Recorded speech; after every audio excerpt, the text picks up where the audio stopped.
Assalomu alaykum aziz yurtdoshlar, hurmatli muxlislar. Bugun siz azizlar bilan dolzarb mavzu ruknidagi navbatdagi dasturimiz orqali diydor ko'rishib turganimizdan benihoya mamnunmiz. Giyohvandlik umr zavoli mavzusida suhbat amalga oshiramiz va bu mavzuda kengroq va batafsilroq gaplash maqsadida bugun studiyamizga Toshkent davlat tibbiyot universiteti psixiatriya va narkologiya kafedrasi katta o'qituvchisi Muzaffar Rajabov hamda Respublika ixtisoslashtirilgan ruhiy salomatlik ilmiy amaliy tibbiyot markazi narkologik bemorlar reabilitatsiyasi bo'limi mudiri Muqaddas Rustamovani taklif qilganmiz. Assalomu alaykum hurmatli mutaxassislar. Sizlarni studiyamizda ko'rib turganimizdan benihoya mamnunmiz. Xush kelibsizlar. Assalomu alaykum. Salomat bo'ling. Hurmatli mutaxassislar, psixotrop moddalarni dastlabki qabul qilish jarayonida bolani ruhiyatida qanday salbiy o'zgarishlar sodir bo'ladiki, biz uni dabdurustdan anglab ola olamiz? Ruhiyat haqida gapiradigan bo'lsak, bu savolga biroz chuqurroq yondashsak degandim. Chunki bu haqida juda ko'p gapirilgan, juda ko'p tekshiruvlar qilingan, doim gapiriladi, lekin samara qanchalik to'g'ri, ya'ni qanday yondashish kerak? Faqat bir tomonlama yondashuv, misol uchun bizda tibbiyot sohasi, odatda bizga demak ana shu baloga giriftor bo'lgan yoshlar yoki kattalar keladi. Aslida esa bu muammo avvalroq hal qilinishi kerak. Ya'ni o'sha narsaga yo'liqishdan oldingi bosqichda ishlashimiz kerak. Ya'ni yoshlar iste'mol qilyapti, uni ruhiyati buzilyapti. Aslida balki qandaydir muammo borki, shu yoshlar mana shu yo'lga kirayotgandir. Chunki hamma yoshlar ham bu narsani iste'mol qilmaydi, to'g'rimi? Endi mutaxassis sifatida meni bir o'zimni shaxsiy bir o'sha tajribamdan kelib chiqib bir mulohazalarimda, endi bu moddalar psixoaktiv moddalar deyilishini sababi shundaki, bevosita inson ruhiyatiga ta'sir qiladi. Har qanday sog'lom odam agar bu narsani suiiste'mol qiladigan bo'lsa, xohlaydimi, xohlamaydimi, albatta ruhiyatda salbiy o'zgarish kelib chiqadi. Nima uchun yoshlar bu narsaga kirib qolyapti? Vaholanki bu narsa aytiladi, gapiriladi. Bu zararligini o'sha iste'mol qilayotgan u yoshmi, kattami baribir tushunadi, anglaydi. Nima uchun shuni qiladi degan savol. Endi xalqimizda juda bir chiroyli maqollar, naqllar bor-da. Misol uchun dinimizda mana agar aytadigan bo'lsak, hadislarda keltiriladi, insonning boshiga tushadigan 10 ta baloni 9 tasiga nima sababchi? Nafs deydi. Ya'ni yeyotgan luqma. Bugungi kunda afsuski ota-onalar, ming afsuski ota-onalar farzandlarini faqatgina moddiy ta'minlab qo'ysak, eng yaxshi joyda o'qisa, eng yaxshi kiyimlarni kiysa degan bir tushuncha bilan yashayapti. Ya'ni bugungi kunning talablari ko'proq moddiyatga qaratilgan. Afsuski ma'naviy tomonga demak yuzlanish, chuqur o'rganish oldingidek emas. Natijada nimaga olib kelyapti? Natijada ota-ona bilan farzand o'rtasidagi o'sha chuqur qanaqadir bir iliq munosabatlar yo'qolib qolyapti. Har bir misol uchun inson xohlaydi o'zini bir kimdir uni eshitishini, ayniqsa yaqin kishisi. Eng yaqin kishisi u ota-onasi, uni eshitmasa, uni tinglamasa misol uchun-da, albatta kim bilandir demak o'sha narsani baham ko'rgisi keladi, kimgadir yorilgisi keladi, kimgadir muammosini aytgisi keladi. Insonlarni demak ma'naviy yuksaltirishga e'tibor qaratilishi kerak. Bu oilada ham, ta'limda ham, oliy ta'limda ham hammasida bo'lishi kerak deb o'ylayman. Buni shunchaki yuzaki qaraladigan narsalar emas yoki boyagidek televideniya yoki o'sha ommaviy axborot vositalarida mana hozir ma'naviyat darslari bo'lardi oldin. Hozir o'sha oliy ta'limda juma kunlari ma'naviyat soatlari o'tkaziladi. Mana shu qilinayotgan narsalar nima uchun? Hammasi demak o'sha insonni ma'lum bir o'sha yoshlarimizni mana shunaqa salbiy oqibatlarga olib kelmaslik. Bu yerda faqat giyohvandlik muammosi emas. Bu yerda boshqa bir misol uchun o'sha e'tiqod masalalari bo'lishi mumkin, qanaqadir yot kuchlar bor, to'g'rimi? Yagona usuli demak bizni yoshlarimizni mana shunaqa narsalarga tolerant qilib tayyorlash. Uni kim qiladi? Buni biz qilamiz, boshqa kim qiladi? Muzaffar akaning gaplarini to'ldirib o'tmoqchi edim. Haqiqatdan ham kasallikni kelib chiqishida hozirgi kunda ota-onani o'rni juda katta deb hisoblayman. Ota-ona o'zlarini ehtiyojlari bilan bolalarini ehtiyojlarini ajratisha olmayapti. o'zlari bolalikda erisha olmagan narsalarni bolalarida ko'rishni xohlaydi, lekin bu aslida bolani haqiqiy ehtiyojini uni ota-ona farqiga bormaydi va haddan tashqari hamma narsani bolaga muhayyo qilib berganini bolani baxtli hayoti, mukammal ota-onaman deb hisoblashadi. Mana bemorim bugun ertalab spisk bilan, ro'yxat bilan kiryapti, ota-onasiga yozyapti. Hisoblab chiqsam, salkam 2 million so'mlik ro'yxat. Shanba kuni shuncha ro'yxat yuborgandingiz. Bugun mana dushanba, bir kun o'tdi oradan. Shuncha och qolyapsizmi? Ovqat davlat tomonidan ovqatlantirib, och qolib ketdimda va bu ro'yxatdagi narsani ota-onadan talab qiladi, ota-ona buni olib kelib beradi va ular bizdan so'rashadiki, irodasini mustahkamlang, sabr, toqatni o'rgating. Bola bir kun shu ro'yxatdagi ovqatni yo'qligiga sabr qila olmayapti-ku, narkotikni mana gapiramiz, sabr qilish kerak. Bu immunitetni kim shakllantiryapti? Ota-ona shakllantiryapti. Darhol yetkazib kelishadi ota-onalar bilan. Shuning uchun ham kasallikni oldini olishda, davolashda va qaytalanishini oldini olishda ota-ona bilan ishlash, ota-onani bu kasallik haqida ma'lumot berish, ularni xulqi bilan ishlash muhim o'rin tutadi.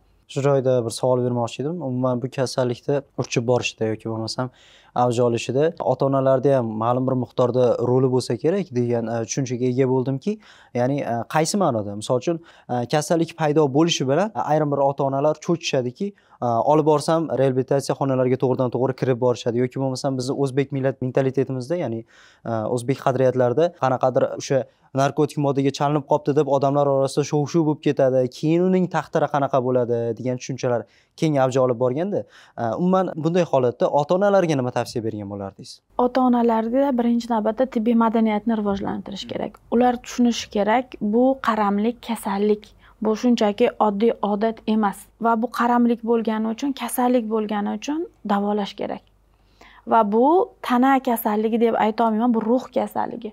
Ruhiy kasallik bo'lgani uchun ham davolanish kerak va ham ruhiyatini, ham xulqidagi o'zgarishlarni, ham tanadagi o'zgarishlarni davolash uchun bizga vaqt kerak. Tibbiy ijtimoiy reabilitatsiya o'rtacha 6 oyni tashkil qiladi. Butun dunyoda shu ko'rsatkich bor. Lekin ota-onalar avvalambor kasallikni yashirishga harakat qiladi. Kasallikni yashirsangiz, isitmasi oshkor qiladi. Va vaqti kelganda ota-onalarni o'zini kuchi yetmagandan o'zlari ichki ishlarga xabar beradi. Bolamni qamab qo'yinglar, ushlay olmayapmiz, qochib ketyapti, tuta olmayapmiz. Hamma yoqdan qarzdorlar yog'ilib kelyapti, lekin o'ylaysiz, ota-ona buni bilmaganmi? Bilgan. Boshlang'ich endi belgilar paydo bo'lganda, hali insoniylik xususiyatlari bo'lganda, hali tarbiya qilib, davolash imkoniyati bo'lganda bilishgan, lekin yashirishgan. Va bizda misol uchun har xil etapda murojaat qilishadi. Endi boshlangan bemorlarimizda, rivojlangan darajada va oxirgi bosqichlarigacha bo'lgan bemorlarimiz bor. Biz uni ajrata olamiz va bu haqda ota-onalarga ma'lumot beramiz. Kimdir shuni tushunadi, kimdir tushunmaydi. Bu kasallik shunchaki bolani shifoxonaga kirgizib borib, sog'lom bolani olib chiqib ketadigan kasallik emas, muhit bilan davolash kerak. Stereotiplar juda ko'pda, ya'ni ota-ona boyagidek tibbiy madaniyat haqida bekorga gapirilmadi. Avvalambor baribir mutaxassis bilan maslahatlashish kerak. Ota-onalarga tavsiya, agar farzandida mana shu narsa aniqlandimi, albatta birinchi qiladigan ishi mutaxassis bilan maslahat qilish kerak. Chunki mutaxassis to'g'ri yo'nalish beradi.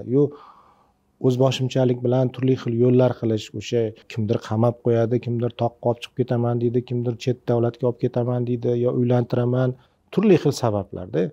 Lekin bu narsalar afsuski ish bermaydi. Kasallikni battar gazak oldiradi, vaziyatni yana ham chigallashtiradi. Endi bu narkologiya, ya'ni ijtimoiy kasallik deyiladi-da. Ijtimoiy kasallik deyilishining sababi bu somatik kasalliklardan farqli ravishda faqat bemorning o'zining muammosi emas-da. Bu birinchi navbatda o'sha oilaning muammosi. Biz o'zbekchilik deymiz, bu faqat o'zbekchilik emas, butun dunyoda shu narsa. Bitta oilada demak giyohvand bormi, butun oilaning muammosi bu. Ushbu kasallikning avj olib ketishiga ma'lum bir sabablar o'laroq bitta narsa keltirishibdi. Ya'ni bir farzand bo'lgan ekan. U farzand ota-onasi ushbu giyohvandlik, ya'ni psixotrop moddalarni qabul qilishini bilar ekan, ya'ni ota-onasi xabardor ekan. Lekin gallyutsinatsiya holati, ya'ni o'zini yo'qotgan holatdagi holatida ko'rishganda folbinga borishgan, sehrgarga borishgan yoki bo'lmasam boshqa yo'llardan foydalanib o'zini o'g'lini tuzatishga harakat qilishgan. Aslini olib qaraganda insonlar birinchi navbatda ko'rgan holatidayoq qanday usuldan foydalansa ham farzandiga, ham o'ziga foydali bo'lgan bo'lardi? Avvalambor shu holatda u nimadan kelib chiqqanini ota-ona bilmaydi-ku. Ko'zga ko'rinish holati bu aslida ruhiy kasallikning bir belgisimi? Chunki ba'zi bir ruhiy kasalliklar kattaroq yoshda ham namoyon bo'ladi. Yoki bu aynan narkotiklarning ta'sirida bo'lyaptimi? Avvalambor shifoxonaga olib borish kerak. Hattoki tez tibbiy yordamga murojaat qilib holatni tushuntirsa, maxsus brigada keladi. Maxsus brigadada psixiatr shifokor bo'ladi. Va ular ham shu holatdan, o'tkir holatida aytyapman, chunki u jamiyat uchun xavfli, bu holatda kimgadir zarar keltirishi mumkin. Hattoki bu holatlarda narkolog shifokor sifatida aytaman, biz ojizmiz. Ruhiy kasalliklar shifoxonasiga, mana Muzaffar aka yo'nalishiga biz murojaat qilamiz, chunki biz birga hamkorlikda ishlaymiz. Ruhiy buzilishlar kuchli bo'lganda o'z joniga qasd qilish fikrlari yoki bo'lmasa turli xil boshqa vasvasa holatlari, ayniqsa ko'proq rashq vasvasasi bo'ladi yoki kimdir meni zaharlamoqchi, kimdir orqamdan quvmoqchi degan fikrlarda, bu holatlarda psixiatriya yo'nalishiga biz murojaat qilamiz.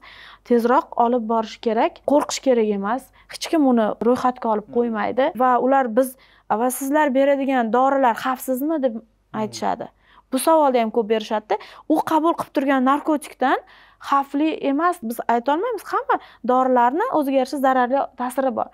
Lekin aniq bilamiz, farzandingiz qabul qilib turgan doridan xavfsiz hamda bu kabi ruhiy qo'zg'alishlar chaqirmaydi, aksincha ularni bartaraf etishga bizga yordam beradi degan bir fikrlarni aytamiz. Muzaffar aka, sizdan iltimos qilgan bo'lardim. Yuqoridagi men aytgan holatga o'zingiz fikringizni bildirib o'tsangiz yaxshi bo'lardi. Xo'p, endi agar narkotiklar iste'mol qilayotgan bo'lsa, ko'pincha bu sintetik narkotiklar bo'ladi. Peridoz deymiz, ya'ni katta miqdorda uzluksiz o'sha iste'mol qilgan holatlarda mana shunaqa buni psixotik holat deyiladi, ya'ni o'sha gallyutsinatsiyalar, vasvasalar bo'ladi va bu holat ijtimoiy xavfli holat hisoblanadi.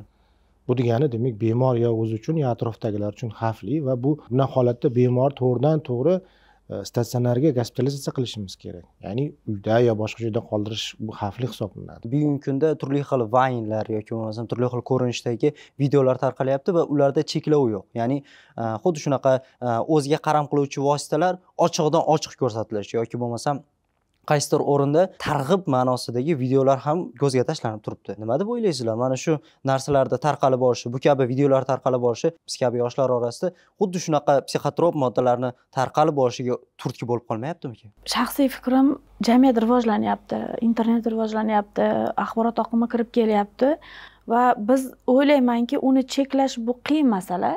Biz uni cheklashdan ham ko'ra vaqtimizni farzandlarimizni tarbiyasiga e'tibor beraylikki, har qanday yot g'oya, har qanday yot fikr bolani demak kirib kelmasin. Ya'ni g'oyaviy bo'shlig'ini yopish kerak. Ya'ni har qanday narsani hozir mana sizga yoki menga reklama qilsa ham o'zimizning shaxsiy fikrimiz bor. Buni analiz sintez qila olamiz. Va hozir o'ylaymiz, bolalarchi, ular yosh yo'q, ular 8-9 yoshida ham internetni juda yaxshi tushunadi, yaxshi yomon farqi, ularning rivojlanishi bizning yoshligimizga nisbatan ancha rivojlangan bolalar. Ularga ham to'g'ri tushuntirilsa, yo'nalish berilsa, ya'ni g'oyaviy bo'shliqsiz rivojlantirilsa, shaxsiy fikriga ega bo'lsa, shaxsiy qiziqishi, hayotdan maqsadi, sevimli kasbi, sevimli mashg'uloti, hobbisi, sport mashg'ulotlari joy-joyida bo'lsa, bunaqa yot fikrlarga nisbatan immunitet bo'ladi. Hamda shaxsi shakllanib olgan bola bu yo'lga kirganda ham orqaga qaytarish oson. Bugungi kunda ijtimoiy tarmoqlarning o'rni yoshlar orasida juda ham katta. Shuning uchun bugungi kunda mana shu yoshlarni axloq odobi shakllanishda aynan siz aytayotgan vaynerlarning roli kattaroq bo'lyapti-da.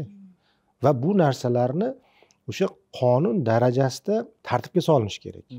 Ya'ni axborot xavfsizligi degan narsa bor. Ya'ni axborot xavfsizligi deganda bu yerda nafaqat o'sha bir qanaqadir davlat siri yoki bir qanaqadir o'sha hukumatga, davlatga xavf soladigan narsalar emas, balki har bir insonga demak bir salbiy ta'sir ko'rsatadigan o'shana bir bizani madaniyatimizga, urf-odatlarimizga salbiy ta'sir ko'rsatadigan narsalarni ham taqiqlaydigan qonuniy demak bir choralar, mexanizmlar ishlab chiqilishi kerak.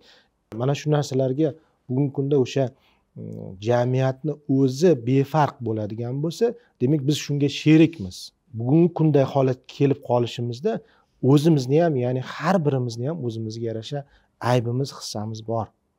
Ana shunday deb o'ylasak, shunda har birimiz shaxsiy mas'uliyatni his qilsak, shunda qanaqadir o'zgarish bo'ladi. Shu o'rinda aytmoqchiman, o'yinlar ham, telefondagi o'yinlar ham kichkina bolalarim hozir qarasam Robloxmi degan bir o'yin o'ynayotgan ekan, bundoq qaradim, nima qilar ekan, bitta pichoqni oldida polni hayvon bormi o'ldirib ketyapti. Qongacha chiqyapti. Vahshiylikda 8,5 yosh farzandim. Vahshiylik. Yana bemalol o'ynayapti. Keyin shuni cheklashga harakat qildim, o'chirib tashladim.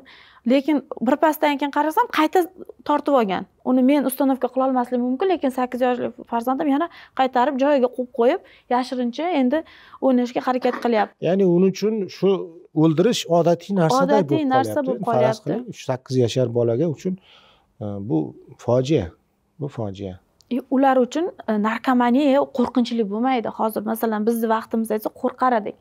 Ular uchun birinchidan klinik belgilari, shakllari tabletka shaklida, sprey shaklida bo'lgani uchun o'zi qo'rqinchli bo'lmay qoldi. Ikkinchidan, bunaqa vahshiy narsadan keyin bu narsa o'zi odatiy holga aylanadi. Biz sekin-sekin qarab boryapmiz va buni ham o'ylashimcha o'yinlarni ham yaxshilab nazoratga olish kerak.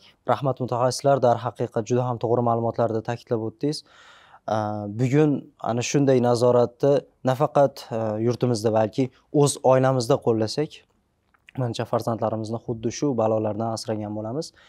Shu o'rinda bir savol bermoqchimanki, jamiyatimizda eng asosiy masala, ya'ni ushbu voqelikka kirishda, ushbu narsaning qay darajada yomonligini bilishda voqelikka ko'proq to'xtalishimiz kerak. Shu sohani ichida sizlar, shu soha bo'yicha ko'plab murojaatlar sizlarga tushadi va ko'plab insonlarda umri bilan sizlar bevosita guvoh bo'lgansizlar, bevosita ko'rgansizlar. Bugungi mavzuyimiz ham bevosita giyohvandlik umr zavoli deb atalar ekan. Xuddi shunaqa umriga zavol yasalgan insonlar haqida albatta shaxsiyati noma'lum tutiladi, ya'ni shaxsiyatini yashirgan holatda mana shunday insonlarda bir xulosa, bir ibrat o'laroq aytib o'tsangiz maqsadga muvaffaq bo'lardi. Kasallikda tibbiy ijtimoiy reabilitatsiyaga murojaat qilishadi. Biz avvalambor gaplashamiz, reabilitatsiya o'tasa bo'ladimi? Juda ko'pchilikda reabilitatsiya o'tib bo'lmaydi. Nimaga? Chunki Muzaffar aka aytgandek, bir narkotikni uzoq muddat, hattoki 5-7 grammgacha bemalol ayta olaman, bir kunda ichida muntazam qabul qilganda zaharlanish holatlari ko'p bo'lgan. Bir marta zaharlanishning o'zidayoq kognitiv sferasi deymiz, diqqat, xotira, intellekti yo'qolib qolgan bemorlar bor. Ularni o'ziga xizmat ko'rsata olmaydigan darajagacha kelib qolgan. Lekin ota-onalar umid bilan olib kelishadi, uzoq muddat reabilitatsiya o'ziga keladi, lekin reabilitatsiya jarayonida bemor bilan ishlash kerak.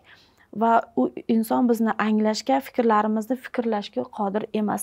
Lekin o'sha narkotikka qarab yuradi. Juda ko'p 18 yoshli qizchamiz keldi. Demak, onasi Qozog'istonda ishlashda, otasi vafot etgan. O'qishga kirgan Toshkentga.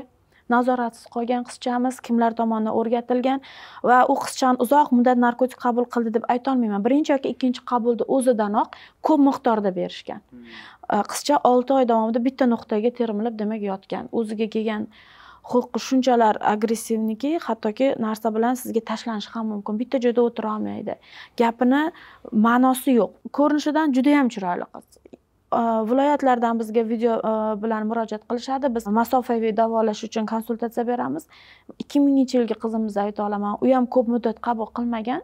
Qabul qilgandan so'ng tekshirishyapti, organlari sog'lom deyapti, lekin ong ishlamaydi, oyoq qo'li ishlamaydi. Pampersda ikkita so'z aytadi, non deydi, ona deydi, bo'ldi.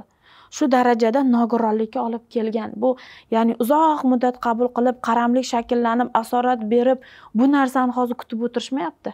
Birinchi, ikkinchi qabuldanoq aynan shunaqa. Biz hozir ana vahima ko'tarib, hammani buning uchun aytmayapman. Buni ogoh bo'laylik.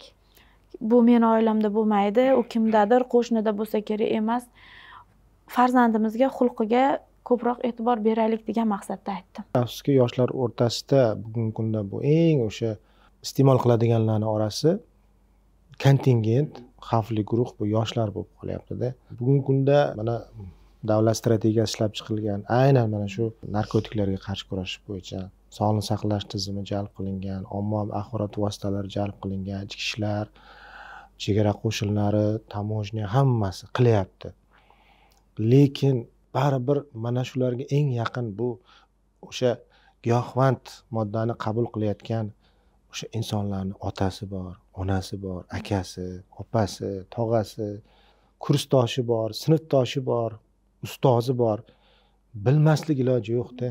Aytmoqchi bo'layotganim o'sha yaqinlari befarq bo'lishi kerak emasda. Faqat bu yoqda o'sha mas'ul shaxslar yoki mas'ul idoralar harakat qilgan bilan biz o'zimiz harakat qilmasak natija bo'lishi qiyin. Uyg'onishimiz kerak. Yoshlar, boya aytdim, bu bizani kelajagimiz. Eng bir nozik nuqtamiz. Misol uchun tarqatuvchilar bor, to'g'rimi? Mahallada o'sha zakladchik deyapti, boshqa deyapti. O'sha mahallada yashaydigan odamlar bor. Bilmaydimi? Ko'rmaydimi? Yoki o'sha qo'shnisi bor, yurishi bejo, boshqa eshitadi. Yo'q, qo'y, indama, bu yomon. Yo'q, indashimiz kerak, gapirishimiz kerak, aytishimiz kerak. Bu shunday narsalarki, buni yashirib bo'lmaydi. Boshqa narsani yashirish mumkin, buni emas. Boshqa narsani bir sinab ta'min tatib ko'rish mumkin, lekin buni emas. Bir marta iste'mol qilgani yetarli bo'ladi ba'zan insonga. Ko'rganman juda ham ko'p. Yoshlar ayniqsa. Shunchalik ruhiyati mana misollar keltirdi. O'sha birinchi marta iste'mol qilayotganda yoki ikkinchi marta o'sha kerakdan oshiqroq miqdorda iste'mol qilib olish mumkin. Yoki uni organizmi nozikroqdir. Ya'ni asab tizimi hammaniki bir xil emas, to'g'rimi? Uniki nozikroq, u intoksikatsiya, ya'ni zaharlanish deydi. U zaharli modda u ovqat emas, ozuqa modda emas. Kirdimi miya faoliyatini shunchalik darajada buzib tashlashi mumkinki, u keyin avvalgida inson bo'la olmaydi. Qo'l oyog'i butun bo'lgan bilan o'sha biz shaxs sifatida uni bir jamiyatdan yo'qotdik deganimiz bitta insonni. Bu fojia bu. Shuning uchun yana qaytarib aytaman, o'zimizdan boshlaylik. O'zimiz befarq bo'lmaylik. Bu hammaga tegishli. Nafaqat ota-onalarga, hammamizga, barchamizga tegishli bo'lgan narsalar. Darhaqiqat, bugun mana shunday global muammo, ya'ni nafaqat bir hudud, bir ma'lum bir joy, balki butun dunyoni muammosiga aylanib bo'lgan giyohvandlik degan bir kasallikdan biz kabi yoshlarni asrab-avaylash, balki ularga o'z madadimizni, ko'magimizni berish eng asosiy vazifalardan biriga aylanib qolgan. Aziz teletomoshabinlar, bugun siz azizlar bilan dolzarb mavzu ruknidagi navbatdagi giyohvandlik umr zavoli deb nomlangan ko'rsatuvni birgalikda tomosha qildik. Navbatdagi dasturlarimizga qadar o'zingiz va yaqinlaringiz baxtiga doim sog'-omon bo'ling. Xayr, salomat bo'ling.